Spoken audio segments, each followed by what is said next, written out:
자, 넘어가셔가지고요. 우리 10페이지로 갈 거고, 현대소설 양기자의 원미동 시인입니다. 자, 요거는 일단 먼저 물어볼게요. 소설이 만약에 연계가 돼요. 시가 연계가 돼요. 뭐가 더 쉬울까요? 소설이 쉽겠어요? 시가 쉽겠어요? 여러분 생각해보세요. 내가 아는 소설이 나왔을 때 문제 풀기가 쉬울까요? 아는 시가 나왔을 때 문제 풀기가 쉬울까요? 소설이 훨씬 쉽겠죠? 왜냐면 선생님이 여러분들한테 설명할 때 항상 전체 줄거리 다 설명해주죠. 그럼 여러분은 전체 줄거리를 다 아는 거예요.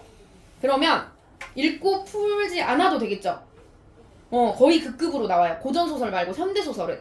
현대소설은 선생님이 일전에도 얘기했는데 장편소설이 출제되기가 조금 힘들어요. 갈등 구조가 장편소설은 딱 어느 한 장면에서만 딱 드러나는 파트가 없어가지고 그게 약간 드물거든요.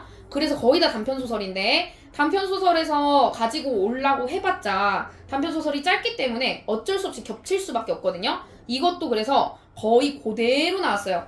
뒷부분에 우리가 또 하나 뭐 소설도 하나 더 할 건데 뭐 날개와 수갑이라고 그것도 똑같이 그런 식으로 출제가 됐거든요. 그래서 소설이 만약에 출제가 되잖아? 그러면 소설을 2분 안에 푸는 게 일단 목표라고 생각하시고 다음 주 숙제 때 2분 정도 2분에서 3분 사이 놓고 풀어보시면 되고요. 그리고 그 다음 요거 지금 세 문제가 있는데 OX 문제도 있고 빈칸 넣는 문제도 있어요. 요거 한번 같이 풀어볼게요. 일단 자, 이것도 6분 드리겠습니다. 시작.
덜 하신 분?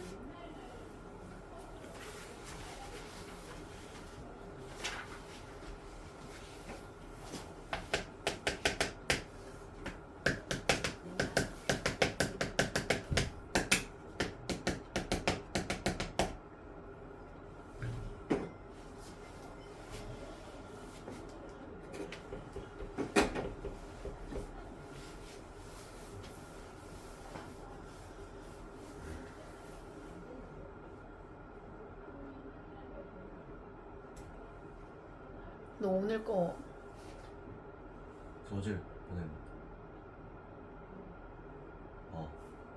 오늘 아침 보냈어요. 어제 거를. 오늘 거 오늘 거도 보내. 어제 거 오답했어? 네. 다 한 거 맞아? 네. 질문 없었어? 네. 있을 텐데. 경제 지문 안 어려웠어? 어려웠을 텐데. 오답 정리해야 돼. 정답 정리 말고 한비차. 네. 또 맨날 정답만 보고 아 알겠다 이러고 넘어가잖아. 네 거 답, 첫 번째 거 답을 잘 찾아야 돼. 내가 왜 이걸 놓쳤는지를 찾는 게 포인트야. 오답 정리는. 너희도 다 마찬가지야 얘들아. 정답 정리하지 말고 오답 정리해야 돼. 답 보고 아 알겠다 이러면 안 되고. 현우가 질문을 진짜 잘해줬는데 이게 왜 맞는 건지 이해가 안 돼요. 이런 식으로 질문을 하면 선생님이 근거는 일단 찾아드리거든요. 그리고 연결이 안 돼. 그러면 해설을 해드려요. 알겠죠? 해설 바로 보고 막 오다다다 하시면 안 돼요. 혼자 하는 힘을 좀 길러야 돼. 공부는. 다 했어요. 자 일단 설명해볼게요. 양귀자 하면은 일단 기본적으로 1980년대 키워드는 소시민. 자 우리 충암고 같은 경우에는 소시민 키워드로 되어 있는 작품 배운 적이 있어요. 뭐였냐? 비 오는 날이면 가리봉동에 가야 한다. 이거 있죠? 기억나시죠? 그거 할 때 소시민이 뭘 드러나면 뭐가 드러나면은 소시민이랬지? 특성이 뭐가 있었지? 소시민의 특성? 대시민이란 단어는 없잖아. 그지? 그리고 또 우리가 김수영 작품 하면서도 쌤이 소시민이라는 키워드를 같이 알려드린 적이 있어요. 소시민 하면 키워드 뭘까? 그때 그와 아내가 소시민이었거든 얘들아. 어떤 느낌이었어?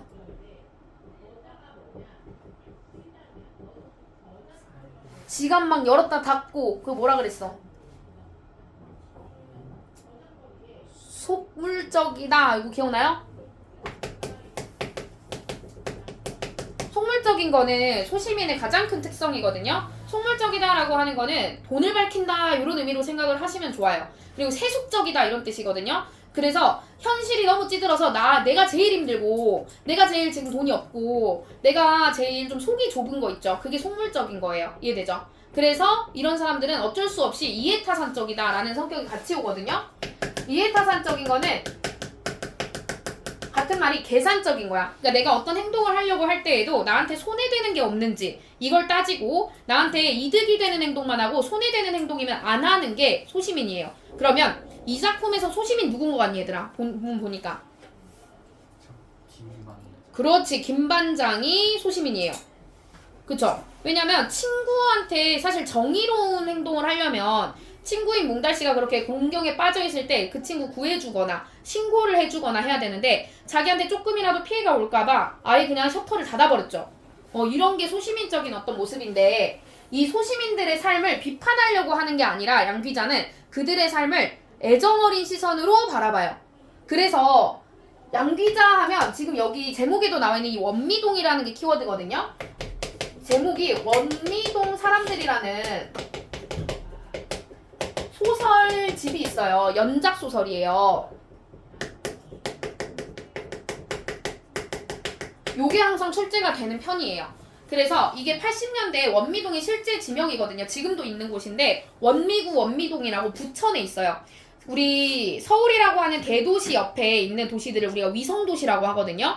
그래서 중심부에서 밀려난 사람들이 살아요. 그래서 원미동의 의미가 원자가 멀다란 뜻이에요. 중심부로부터 멀리 떨어져 있지만 미는 아름답다라는 뜻이거든요. 소시민들의 그러한 삶이 아름답게 펼쳐지는 곳이다. 요런 의미여서 이 사람들끼리 서로 갈등했다가 화해하는 과정을 그리는 게 원미동 사람들의 키워드예요.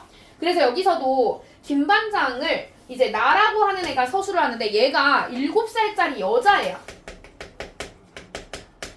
그래서 우리 보기에서 뭐라고 해? 얘를 보고 신뢰할 수 없는 서술자라고 하거든요.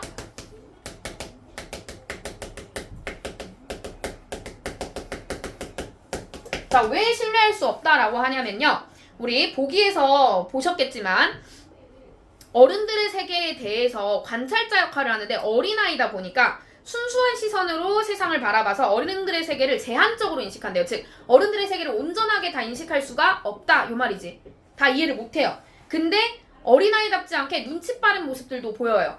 그래서 조숙한 면모도 있다. 이렇게 이 두 가지가 있는데 그치? 그래서 온전히 다 신뢰를 할 수는 없죠. 얘가 다 설명하는 게. 그쵸? 그게 어떤 걸로 나오냐면 맨 앞에서 우리 몽달씨 별명이 있어요. 그죠? 몽달씨가 별명이지 애초에. 원미동 시인이라는 별명보다 몽달씨로 더 불리는데 몽달귀신이라고 해가지고 몽달씨라고 부르잖아. 근데 그게 좋은 뜻이야?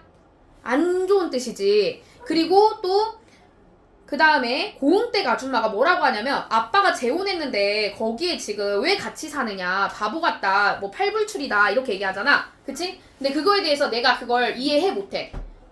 아니 아빠가 아들이랑 같이 사는 거 당연한 거 아닌가? 여기가 그런 순수한 모습이거든요. 왜 그럴까?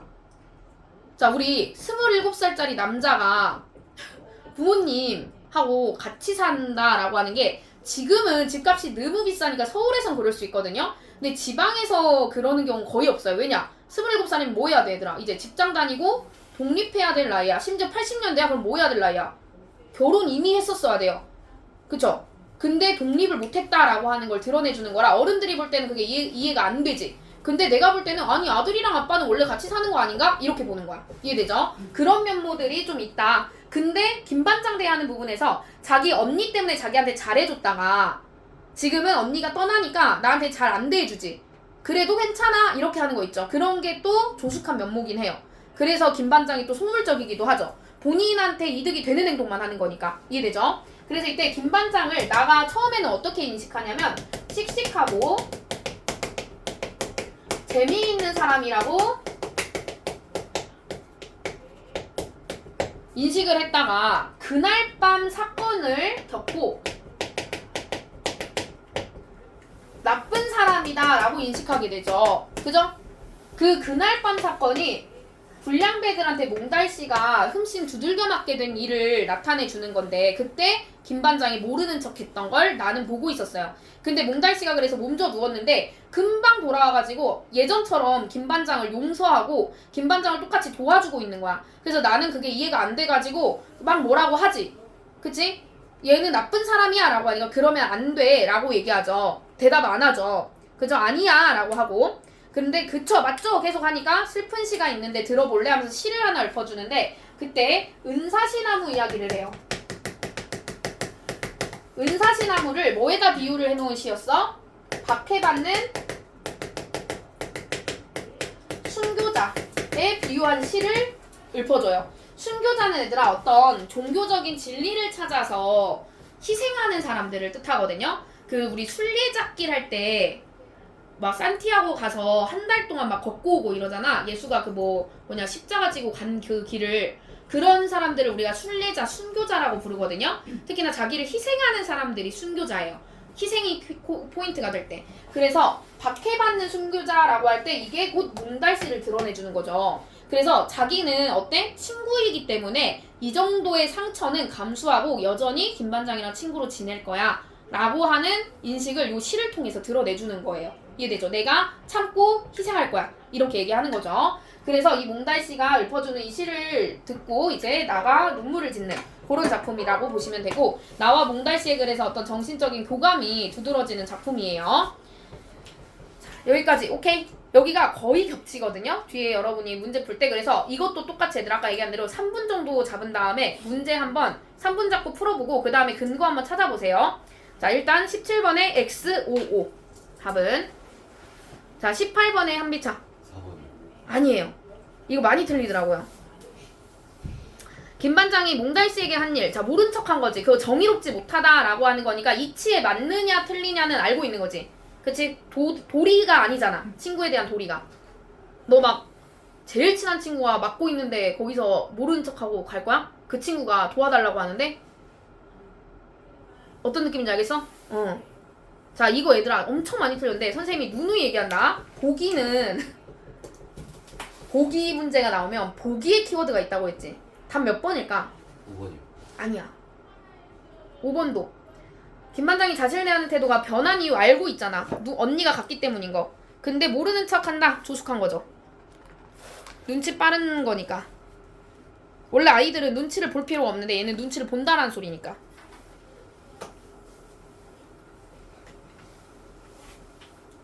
답이 몇 번이야? 2번이요. 2번 아니야.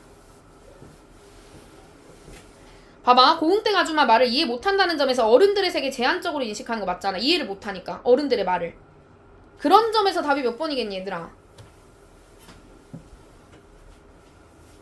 보기에 밑에서 하나 둘 셋 넷 다섯 번째 줄 가면 순수한 시선으로 세상을 바라보기 때문에 이거지. 바라보기에 어른들의 세계를 제한적으로 인식하는 거예요.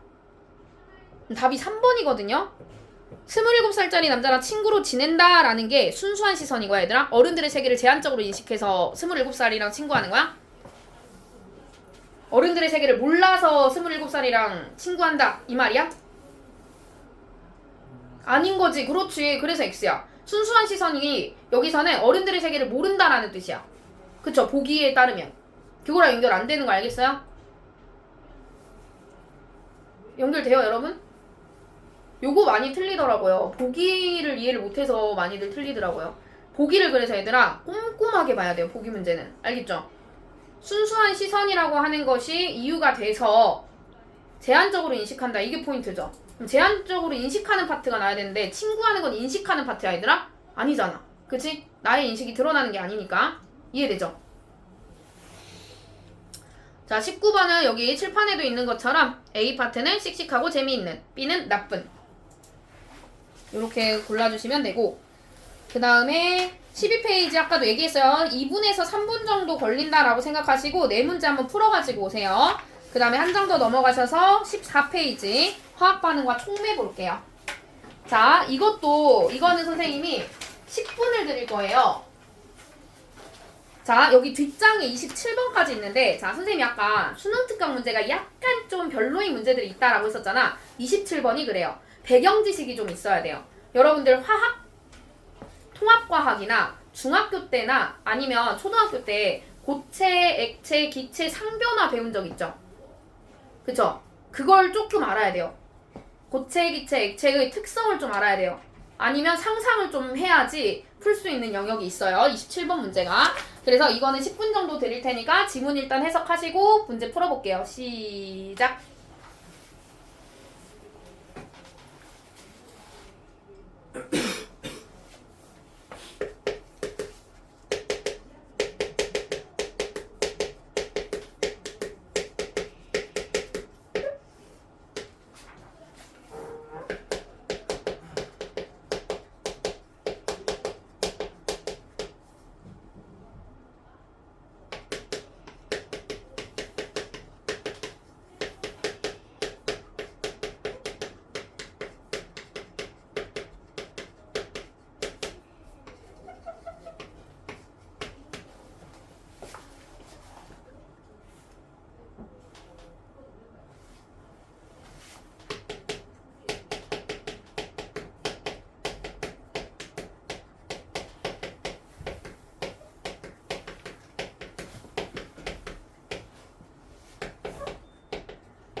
덜 하신 분?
다 했어요? 다 했어요?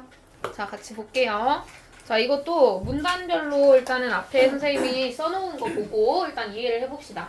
여기서는 일단 화학 반응이라고 하는 걸 먼저 1문단에서 얘기가 나와요. 어떤 반응은 쉽게 일어나고 어떤 반응은 잘 안 일어나는데 그게 왜일까 하면서 화학 반응의 조건을 일단 살펴보는데 일단 반응해야 될 물질들, 분자들이 있어요.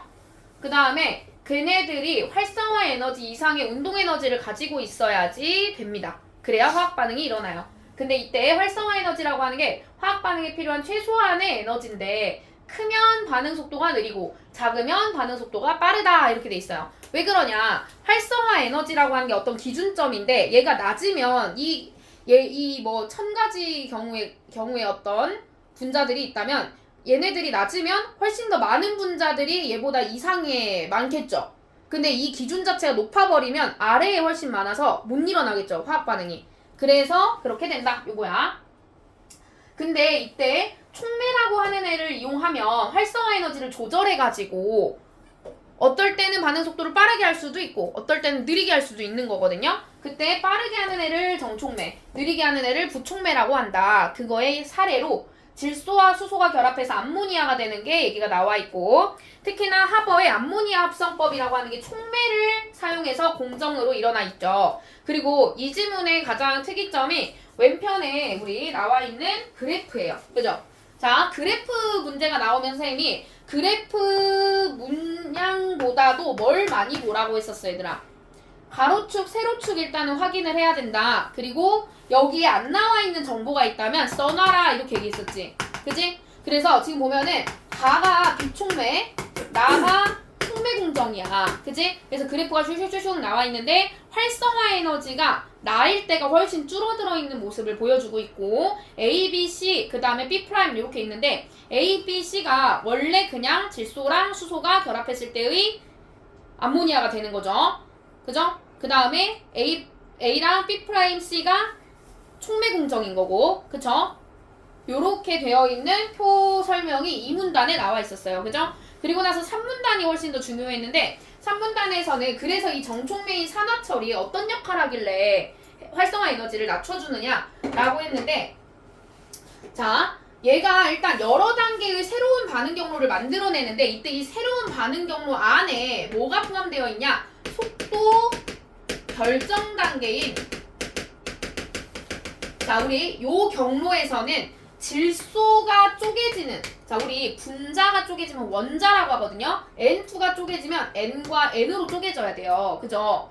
그죠? 요렇게 쪼개는 게 어렵더라 이거였어요. 그죠? 그래서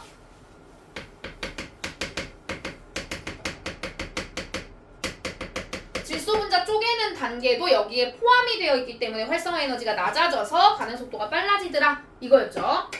그리고 나서 A가 나와요. 자, 그럼 선생님이 항상 끈얼그라고 하지, 얘들아. A 파트가 나오면 그냥 A 파트가 이렇게 마지막에 나오면 앞에서 끈얼그시면 되고요. A 파트가 중간에 나오면 A까지 읽고 A랑 관련된 문제를 푸시면 돼요. A 파트는 왜 따로 이렇게 꺼내져 있는 거냐면 A 파트만 물어보는 문제가 있기 때문이에요. 그래서 앞에까지 읽어도 다른 문제들 거의 다 풀 수가 있거든요. A로 묶여있는 애가 효소라는 친구였어요. 생체 촉매인. 그죠? 그래서 요거랑 관련된 건 딱 한 문제밖에 없고 나머지는 다 요 앞에 부분 읽어야 되는 그런 문제들이었죠. 그래서 사실 24, 25번이 A 파트 앞까지 읽으면 풀리는 문제였죠. 그죠? 모의고사 때도 똑같아요. A 파트가 나오면 A 파트까지 읽고 풀고 그 다음 나머지 읽으세요. 왜 그렇게 풀라고 하는 거냐면 끊어읽기를 왜 하라고 하는 거냐면 기억력 이슈 때문에 하라고 하는 거예요. 우리가 1문단부터 4문단까지 다 읽은 다음에 여러분 바로 사실은 26번을 풀러 가야 되는데 안 그러지. 24번부터 그냥 순서대로 풀잖아요. 나도 모르게. 그죠? 그래서 그냥 차라리 24, 25번을 먼저 풀고 그 다음에 A? 그럼 그때 A를 읽으세요. 어차피 다시 보게 되거든요. 그쵸? 문제 풀 때 또 보죠. 또 읽죠. 그래서 두 번 읽는 걸 방지하기 위해서 하는 거니까 그런 식으로 독해하시면 돼요. 자, 24번에 답 몇 번입니까? 일단 1번이죠. 반응 전후의 물질, 자 A하고 C고요. 반응 중의 에너지 B죠? 낮죠. B랑 B'이 훨씬 더 높아요. 그래서 낮다로 고쳐주시면 돼요. 자, 이거는 얘들아 사실 표 볼 줄 아니? 라고 묻는 24, 25번 문제가 둘 다 그랬거든요. 그래프 나오면은 표 볼 줄 아니? 라는 문제 꼭 나온다고 했었어요. 2문단 읽으시면 됐었고요. 25번도 2문단이죠? 답은 몇 번? 2, 3문단 읽었어야 돼요, 얘는. 몇 번? 1번 아니에요. B랑 B' 각각 가와나의 공정에서의 속도 결정 단계. 자, 3문단에 나와 있어요. 자, 이 반응에서 속도에 따라서 전체 반응 속도가 결정되는데 이처럼 화학 반응에서 전체 반응 속도를 결정하는 특정 반응 단계를 속도 결정 단계라고 해요. 즉, 활성화 에너지가 제일 높은 단계인 거죠. 이해돼요? 제일 반응 속도가 느린 거니까. 그래서 활성화 에너지가 둘 다 제일 높으니까 속도 결정 단계가 되는 거죠. 오케이? 답 몇 번일까, 얘들아?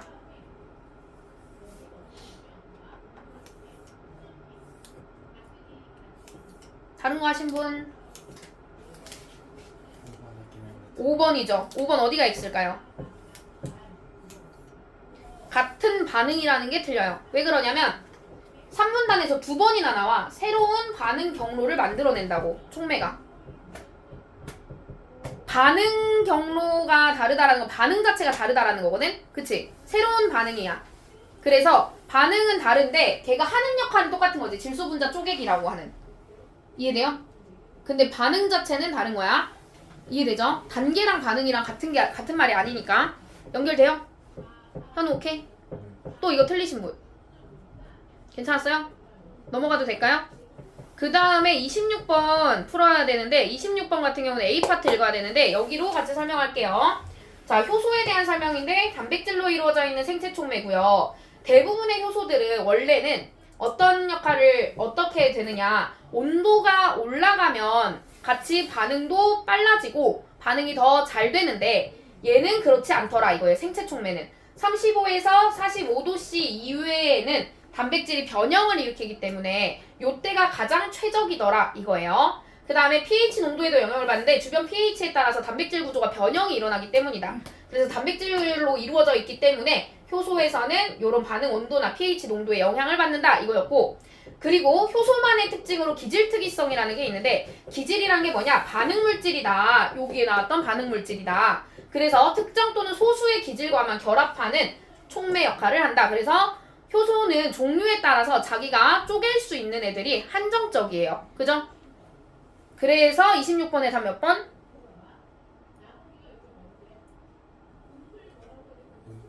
2번이죠. 활성은 그 주변 용액의 pH에 영향을 받더라. 이거였죠? 오케이. 그 다음에 배경 지식이 아까 필요하다고 했었는데 27번에 답이 1번이에요. 자, 이게 왜 당연한 거냐면 봐봐. 보기에서는 얘들아 그냥 이렇게만 나와. 농도, 압력, 온도, 촉매 등이 있다. 고체는 물질의 표면적 또한 영향을 미친다. 자, 선생님 핸드폰으로 예시를 들어줄게. 자, 어떤 게 충돌을 해야 된다고 하잖아. 분자랑 분자가. 그래서 쌤이 요 분자가 있다고 생각해봐. 얘가 고체 분자야. 요렇게가 딱 표면적이다. 여기다가 다른 분자인 뭐 예를 들면 분자는 아니지만 쌀알을 100개를 떨어뜨린다 해봐. 여기에 부딪혀. 몇 개가 부딪혔냐면 한 30개가 부딪혔어. 그러면 이 얘를 표면적을 이렇게 넓게 했어. 그러고 나서 쌀알을 똑같이 100개를 떨궜어. 그러면 여기에 훨씬 더 많이 부딪히겠지. 30개보다. 그래서 표면적이 넓으면 넓을수록 유효 충돌 횟수가 올라가야 돼요. 그럼 반응 속도는 빨라야 되겠죠. 그래서 표면적이 넓을수록 활성화 에너지가 낮아져서 반응 속도는 빨라져야 되는 거예요. 그래서 1번이고 오케이? 3번 하신 분. 다른 거 하신 분. 4, 5번 하신 분 혹시? 4, 5번은 본문에 근거가 있죠. 4번은 4문단에 있었죠. 온도가 올라가면 대체로는 반응 속도 빨라진다 했으니까. 5번은 1문단에 있었죠. 1, 2문단에. 경로를 바꾼다는 게 요게 새로운 반응 경로를 형성하니까 경로를 바꾸는 거잖아. 새로워지니까. 거기를 또 X 쳤어요? 그게 방향인 줄 알았어요. 또 다른 거 X 치신 분 또 1, 2, 3문단 다 읽었어야 되긴 해요. 5번이 괜찮아요? 그래서 사실은 1, 2, 3번이 상식으로 풀어야 되는 영역이었거든요. 자, 농도가 올라간다라는 것은 안에 속해 있는 분자들이 많아진다라는 의미고, 압력 같은 경우에, 기체 같은 경우에는 우리 어렸을 때 했던 피스톤 있죠. 피스톤으로 손가락 누른 다음에 꾹 눌렀을 때 압력이 가해지잖아. 그럼 여기 안에 있던 애들이 훨씬 더 좁아지게 느껴서 훨씬 많아지기 때문에 훨씬 잘 충돌한다. 이렇게 가시면 돼요. 오케이? 연결돼요? 그래서 1, 2, 3번 중에 하면은 내가 지금 배경 지식 때문이구나 이렇게 하면 되긴 하는데 4, 5번이면은 독해예요. 알겠죠? 자, 그 다음에 숙제 부분은 또 뒤에 거 풀어보시면 되고 17쪽까지는 선생님이 풀체호라고 써놨죠. 오답 꼭 하셔야 되고 질문은 선생님한테 개별적으로 카톡으로 하시면 됩니다. 그리고 외부 교재 가지고 오신 분들은 앞으로 나오셔서 점검 받으시면 되고 매일 기출은 다음 주부터 확인할 거예요. OMR만 가지고 오세요. 매일 기출한 친구들은. 자, 오늘 수업은 여기까지.